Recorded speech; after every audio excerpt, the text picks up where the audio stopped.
Semasa kita nak bertaaruf dengan seseorang tu, kita bagi tahu je dia siap-siap, kita bagi tahu dia awal-awal. Taaruf ni bersifat serius lah. Sebabnya bukan untuk main-main. Tujuan taaruf ni memang nak cari jodoh untuk berkahwin.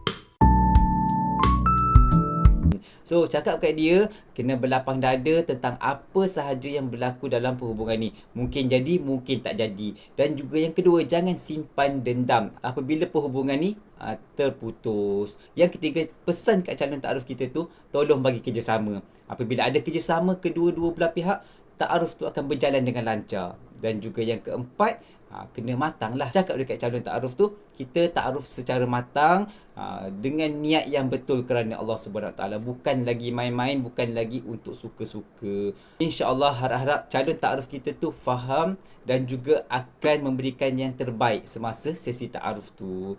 Doakan yang terbaik supaya Allah jumpakan kita ni bukan dengan jodoh terbaik je, tapi jumpa dengan calon taaruf yang baik-baik, yang boleh memberikan sesuatu yang positif dalam proses kita untuk mencari calon terbaik dalam hidup kita. Yang belum ada calon lagi tu, jom cari calon taaruf anda di Tirjanat Omai sekarang juga.